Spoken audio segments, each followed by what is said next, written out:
I hear a lot of pregnant women express annoyance that everybody they talk to only wants to talk to them about pregnancy, childbirth, and early motherhood. Like even strangers, they see that belly and they're like, ooh, I can relate to that. Like, let's talk about epidurals, or are you having a vaginal birth? And they get really irritated because they feel like I am more than just a vessel of life. Like, I want to talk about other things as well. You know, these women are dynamic women that have really interesting careers or lots of interests. Regardless of who you are, like, you are more than just a mom, as miraculous as that role is, but you are more than that. And again, you have interests, you are multi-layered. And women, especially during pregnancy, they want to be reminded of that because we already go through a sort of identity crisis when we become pregnant. We are already worried that we are going to lose pieces of ourselves that we love. We're worried that we're not going to be able to do as many of the things that make us feel like us. So when people begin to only ask us about things that relate to the baby, it validates those fears. And for a lot of us, it kicks us into this sort of identity crisis. And it's important to remember, while our irritation is totally valid, those people all mean well, because as humans, we just want to relate. We just want to find some way to connect to other humans. And so if a person that has been pregnant before or has a baby or they're a midwife or a doula, they see that pregnant belly, they're like, ooh, I know how to relate to that person. Like, I'm going to go ask them about their birth plan or whatever it is.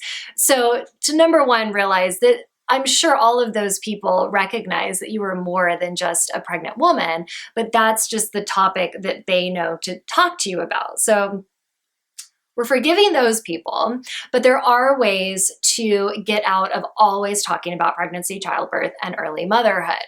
And to remember that it's not a betrayal to your baby to not want to talk about that stuff all the time.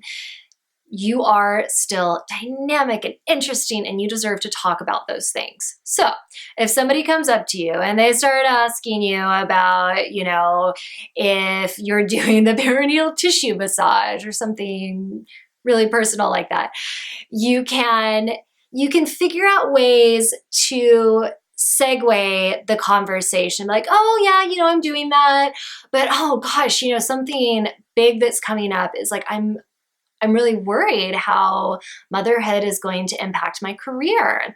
And you can start to talk about what you do for work. And then maybe you can ask that person what they do for work, and you can shift the conversation into something that doesn't have to do with babies if you are really feeling like up to here with breastfeeding talk or whatever. So have your sneaky ways of segueing the conversation.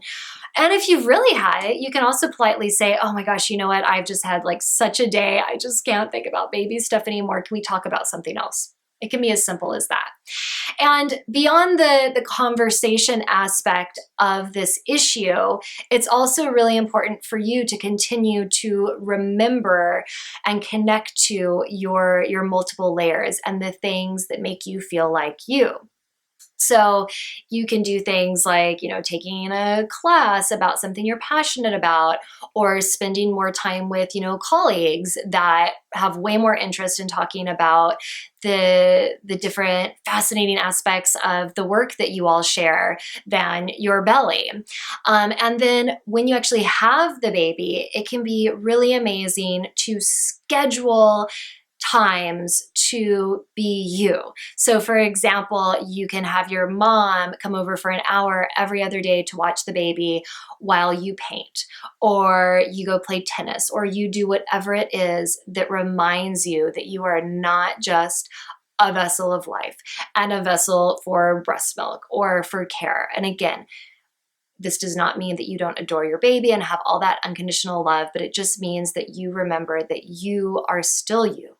You are still a unique human being. And by valuing that and honoring that, we're creating a really amazing example for our children to remind them that they have every right to live a life where they honor their passions and their interests, and that you have a right to put yourself first in a lot of those moments, and that is actually going to make you a better mother. I hope that helped. Ask me any questions if you have them in the comments below, or you can email me at the email address below.